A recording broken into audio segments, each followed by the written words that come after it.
वृक्षस्य बीजं वन्दे सदा निरुपमं परसिद्धिचक्रम्। बोलिए सिद्ध चक्र महामंडल विधान की जय। संत शिरोमणि आचार्य गुरुवर विद्यासागर महाराज की जय। देवादिदेव अजितनाथ भगवान की।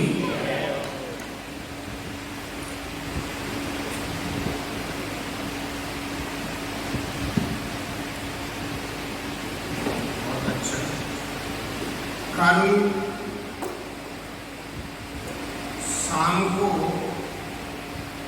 आरती भजन के बाद में एक फैंसी ड्रेस कंपटीशन का प्रोग्राम होगा। छोटे बच्चों को बिल्कुल ये कार्यक्रम करवाएंगे और भी जो साथी हों तुम्हारे वो करवाएंगे, लेकिन शास्त्र सभा होगी इसके बाद। हाँ देखिए, मैंने अभी सिद्धों को नमस्कार किया। आज हमें इस बात को जानना है कि हम लोग सिद्ध चक्र हमेशा बोलते हैं कि सिद्ध चक्र विधान हो रहा है, लेकिन सिद्ध क्या है और चक्र क्या है? चक्र शब्द का अर्थ होता है समूह। सिद्धों के समूह को सिद्ध चक्र कहते हैं। अब सिद्ध क्या है? तो ज्ञानोपयोग विमलम, जिनका ज्ञानोपयोग और दर्शनोपयोग विमल है। उपयोग कहलाता है आत्मा का लक्षण। उपयोगो लक्षणम, आत्मा के स्वरूप को उपयोग कहते हैं। उपयोग ज्ञान दर्शनात्मक होता है। ज्ञान दर्शनात्मक उपयोग होता है। जरा ध्यान से सुनना। सुनते समय जब कोई लेक्चर देता है तो स्टूडेंट्स पूरा ध्यान केंद्रित करके उस बात को ग्रहण करता है, तभी उसे फल मिलता है और उसे उत्तीर्ण होने में कोई परेशानी नहीं होती। तो मैंने कहा ज्ञानोपयोग विमलम, जिनका ज्ञानोपयोग और दर्शनोपयोग विमल अर्थात पूर्ण निर्मल है। क्योंकि गृहस्थ अथवा संसारी प्राणियों को दर्शनोपयोग पूर्वक ज्ञानोपयोग होता है। दर्शनोपयोग पहले होता है और ज्ञानोपयोग बाद में होता है। क्यों? वस्तु की सत्ता की प्रतीति का नाम दर्शनोपयोग है। जैसे इतनी दूर वो बैठे हैं लोग और यहाँ अंधेरा सा है और वहाँ थोड़ी सी हमें प्रतीति है कि यहाँ कोई है, इसी का नाम दर्शनोपयोग है। फिर ये जानना कि सफेद कपड़े पहने हुए हैं और मनुष्य में भी अजितनाथ दिगंबर जैन मंदिर कमेटी के पदाधिकारी हैं, ऐसा जो ज्ञान होता है उसी का नाम ज्ञानोपयोग है। अब वो दार्शनिक शब्द अथवा आगम के शब्द, सिद्धांत के शब्द इन बच्चों को कठिन पड़ जाते हैं, आपको भी कठिन पड़ जाते हैं। आप भी बच्चे हो, अपने को बहुत ज्यादा बड़ा मत मान लेना। हमारे दृष्टि में तो 90 साल का व्यक्ति भी बालक है, क्योंकि अक्षर का ज्ञान नहीं। तो इसीलिए हम ये कह रहे हैं कि दर्शनोपयोग, वस्तु की सत्ता की प्रतीति का नाम दर्शनोपयोग और वस्तु के आकार प्रकार से वस्तु का ज्ञान हो जाना ज्ञानोपयोग। तो जिनका ज्ञानोपयोग विमल पूर्ण निर्मल हो गया। अब जब ज्ञानोपयोग निर्मल हो गया तो तीन लोग त्रैकाल की सभी वस्तुएं उन्हें चराचर दिखाई देंगी, स्पष्ट प्रतीत होंगी, कोई कोई ऐसी वस्तु नहीं रहती है, कोई ऐसी बात नहीं रहती है कि वो ना जान पाए। अभी की जानते हैं, भविष्य की जानते हैं, एक से एक पर्याय की वो केवली भगवान सर्वद्रव्य पर्यायेषु केवलस्य, संपूर्ण द्रव्यों और पर्यायों को जो स्पष्ट रूप से जानते हैं उन्हीं को केवली कहा जाता है। तो ज्ञानोपयोग विमलम विशदात्म रूपम, विशद माने स्वच्छ, जिनका आत्मा का स्वरूप पूर्ण स्वच्छ है, जहां बिल्कुल भी विकार नहीं है, पूर्ण निर्विकारता जहां पर आ गई है। विशदात्म रूपम सूक्ष्मम स्वभाव परमम यदनंतमी, और जो सूक्ष्म स्वभाव है, क्यों आज भी बताया था मैंने अवगाहन गुण में कि एक माही एक राजे, एक माही अनंत राजे, एक सिद्ध भगवान की अवगाहना में अनंत सिद्ध समाहित हो जाते हैं। एक गिलास पानी है और उस एक गिलास पानी में जहां पर हजारों गिलास पानी उसी में समा जाए, ऐसा कार्य सिद्ध भगवान का होता है। यही महत्व है। वैसे आप लोगों को गिलास में औचित्य नहीं लग रहा हो, लेकिन समुद्र में कहो, समुद्र में कोई कितना भी पानी डालता चला जाए, लेकिन वो पानी बड़ा हुआ आपको नहीं दिखाई देता है। तो सिद्ध भगवान भी सूक्ष्मत्व स्वभाव, सूक्ष्म स्वभाव वाले परम और अनंत वीर, अनंत शक्ति, वीर माने शक्ति, जिनकी अतुल शक्ति है, अनंत शक्ति। ऐसे तो तीर्थंकर की भी अतुल शक्ति होती है, लेकिन सिद्ध भगवान तो अनंत शक्ति के धारी है। और कर्मौघ कक्ष दहनम, कर्मौघ, औघ माने बाढ़, कर्म की बाढ़ को समूह को, कर्म के समूह को वो दहनम नष्ट कर दिया है, जिन्होंने आठों कर्म जिनके समाप्त, कर्मौघ कक्ष दहनम सुख सस्य बीजम, सुख सस्य बीजम, सस्य माने धान, और सुख रूपी धान के जो निधान है, बीज है, तो जब खेत अच्छी तरह से जोत दिया जाता है और बीज डालते हैं तो उसमें से अंकुरित हो जाता है। और सुख का अंकुर कब होता है? जब अंतर से कर्म नष्ट हो जाते हैं।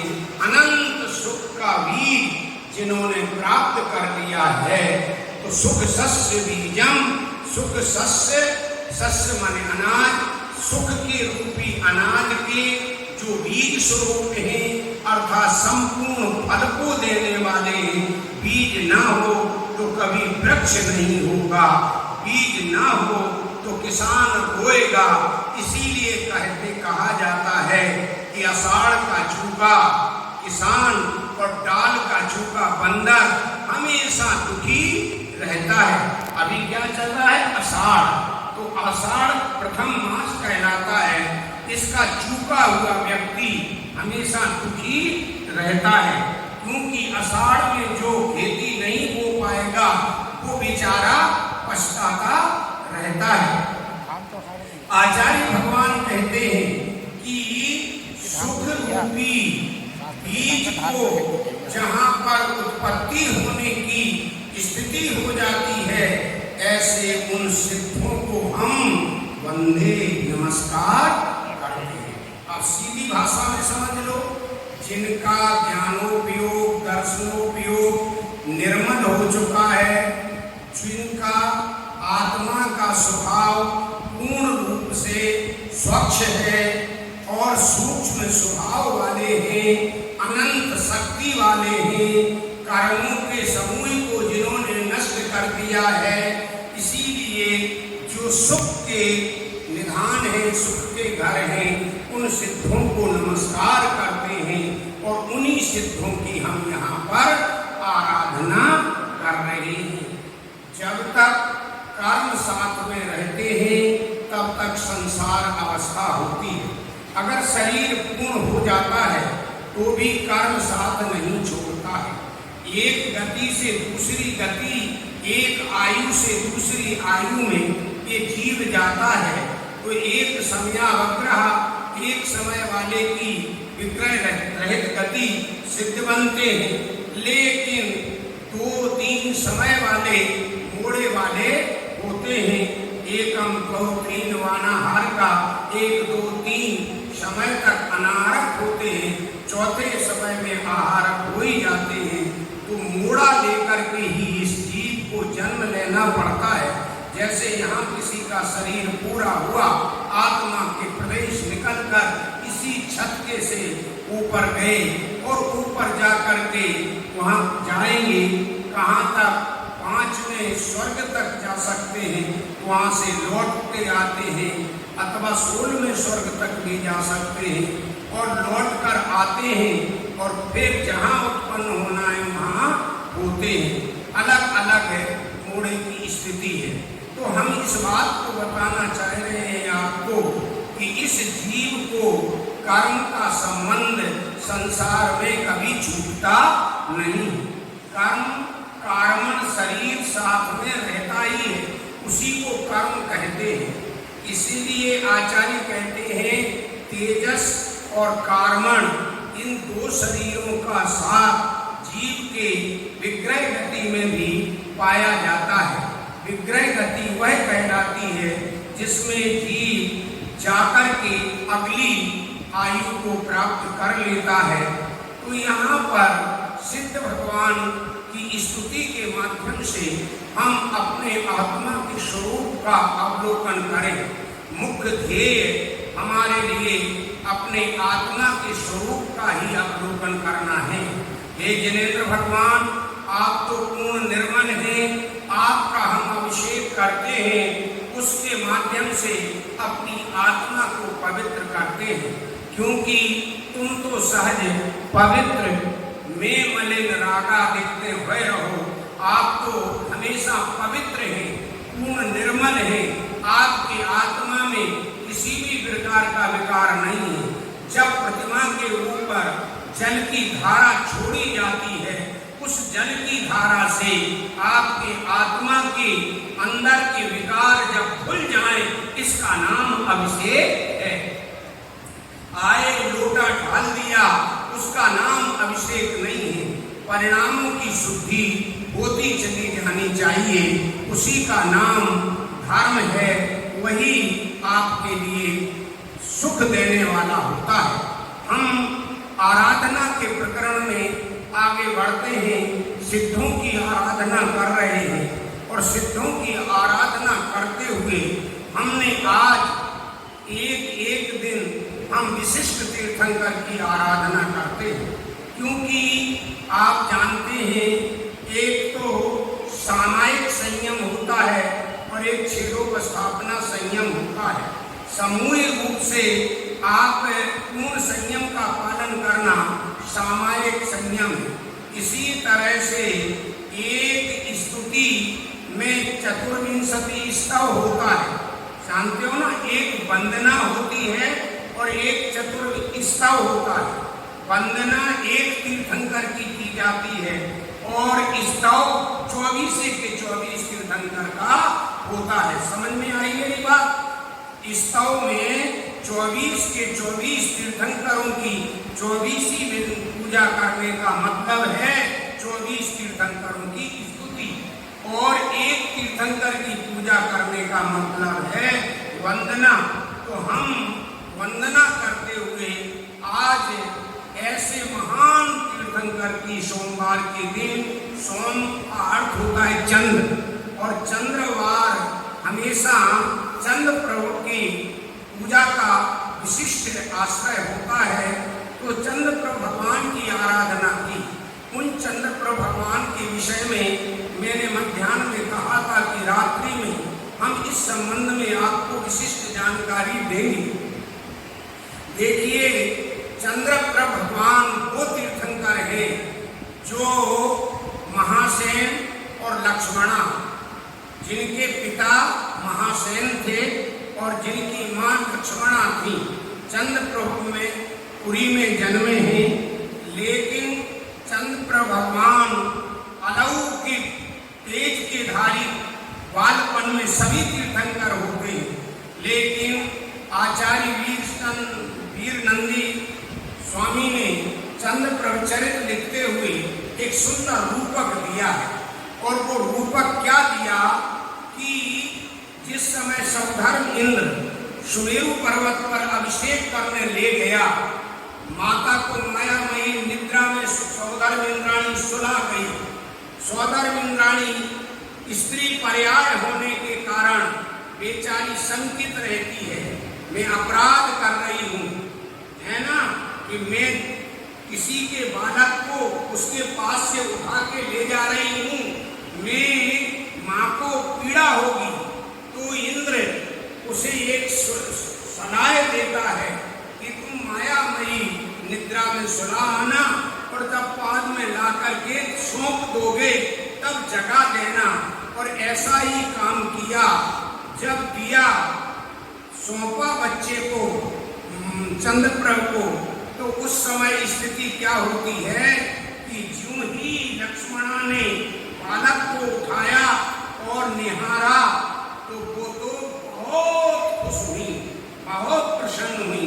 और प्रसन्न होने के साथ उन्होंने अपने उस पुत्र को स्वामी को बुला कर दिया, अर्थात महासेन को सौंपा और सौंप कर आनंदित हो गई।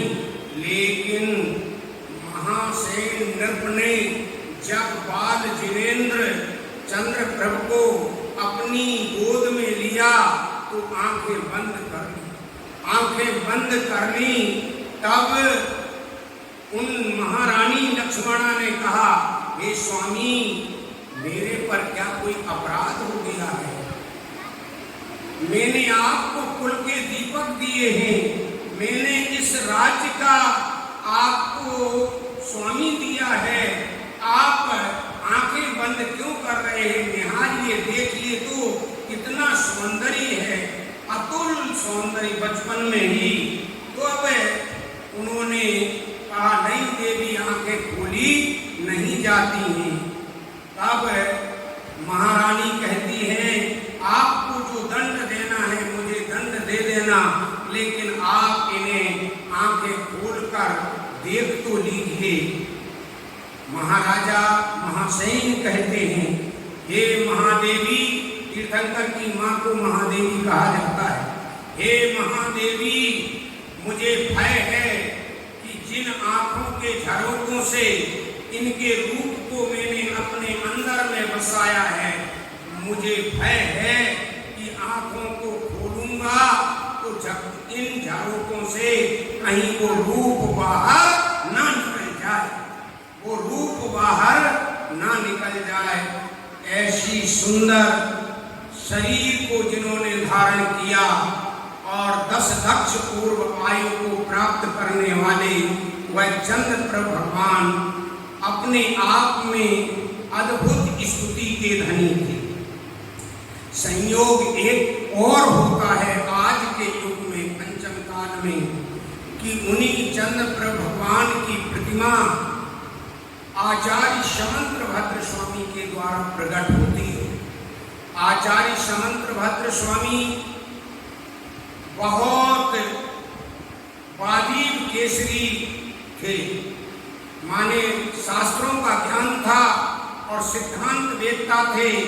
आने वाला कोई भी प्रतिवादी होता अपने बात से उसे पराजित कर देते, अपने व्याख्यान से, अपने ज्ञान से पराजित कर देते। लेकिन उन्हें भस्मक व्याधि हो गई।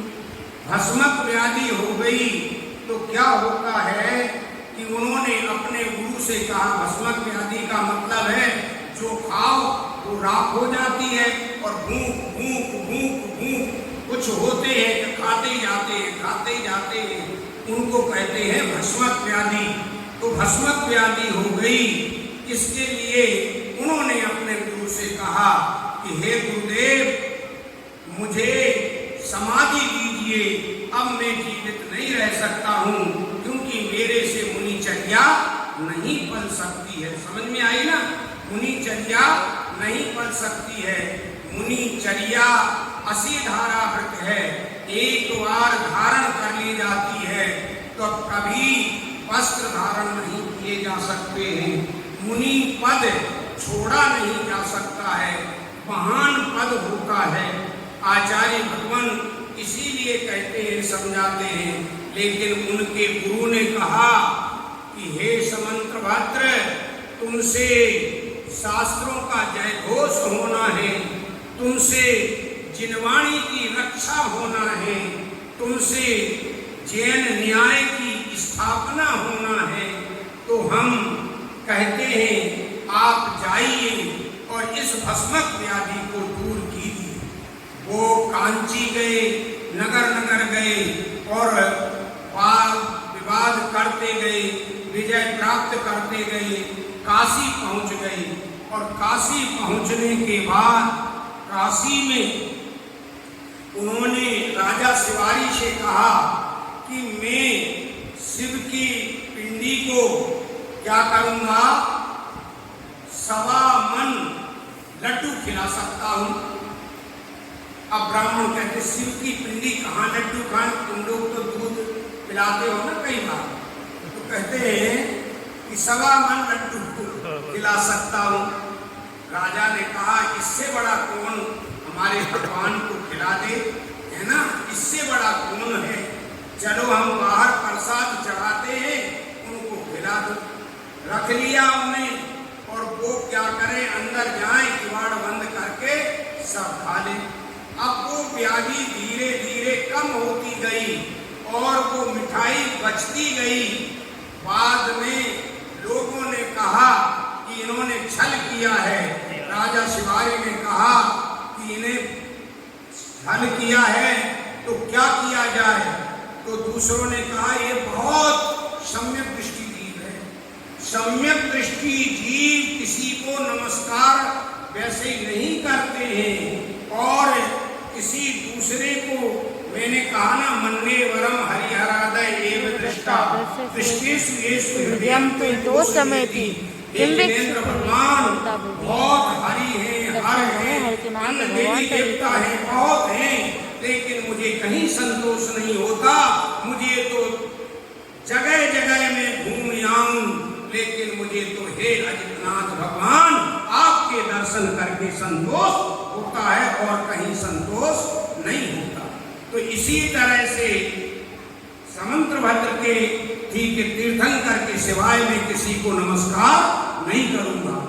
उन दूसरे ब्राह्मण विद्वानों ने कहा कि इनको शिव की पिंडी को नमस्कार करने को कहिए राजन, बस यही दंड है। उन्होंने कहा हे राजन, ये शिव पिंडी मेरा नमस्कार सहन नहीं कर सकती है और ये वास्तविक घटना है, ये सहन नहीं कर सकती 3वीं शताब्दी की। तब राजा ने कहा कि आप करिए।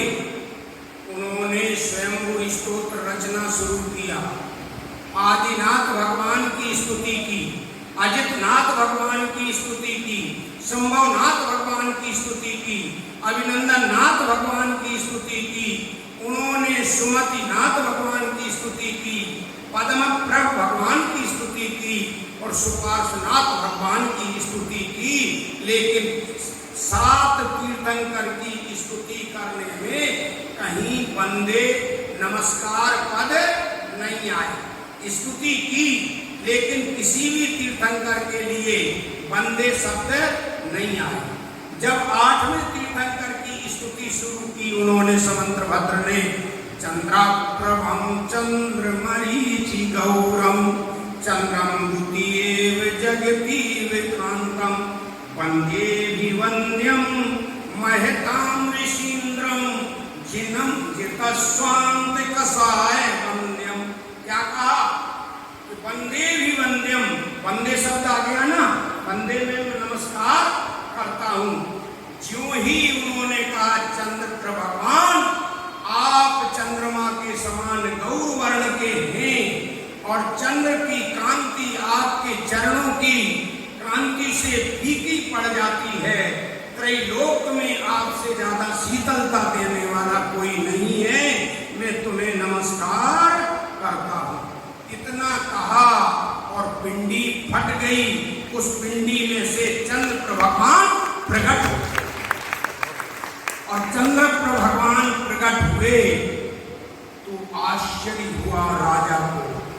राजा स्वयं आया और मुनिराज कौन समंत्रभद्र के चरणों में गिर गए। अब आपके सामने एक प्रश्न होगा, आप कर सकते हो, पंडित जी मुनिराज कैसे रहे? हाँ, वो चारित्र से गिरे लेकिन सम्यक दर्शन से च्युत। तो शास्त्रों में कहा है दंशन भट्टा भट्टा, दर्शन से भ्रष्ट ही भ्रष्ट होता है, लेकिन चरित्र से भ्रष्ट व्यक्ति सुधार सकता है।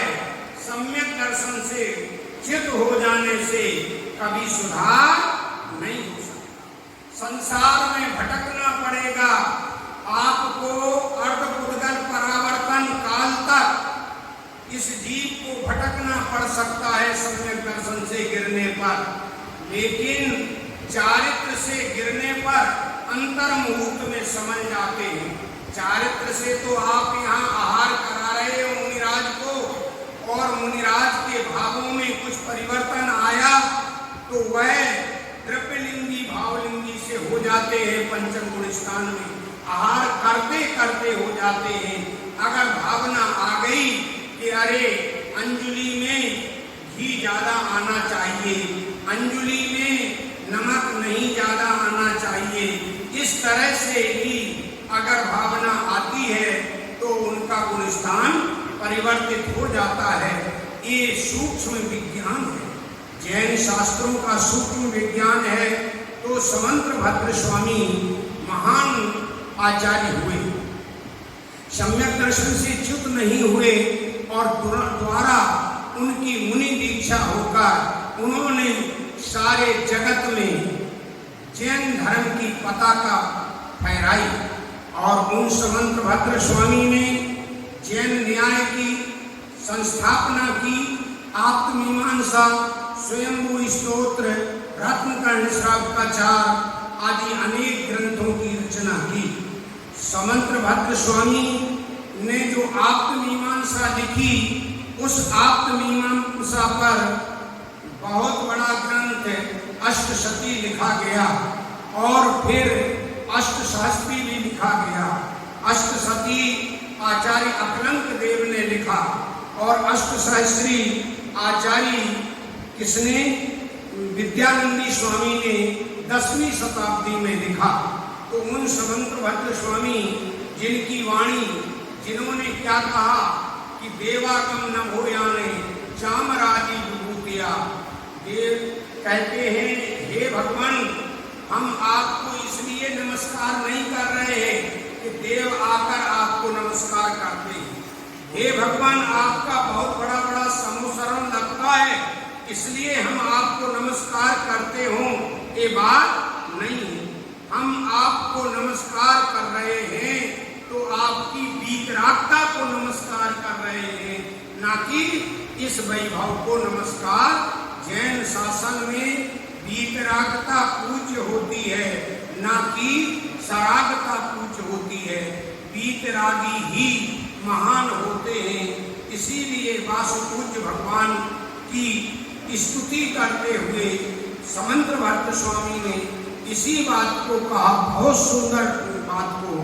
हे जिनेंद्र भगवान, आपकी कोई प्रशंसा करे तो आप प्रसन्न नहीं होते। हे जिनेंद्र भगवान, आपकी कोई निंदा करे तो आप नाराज नहीं होते।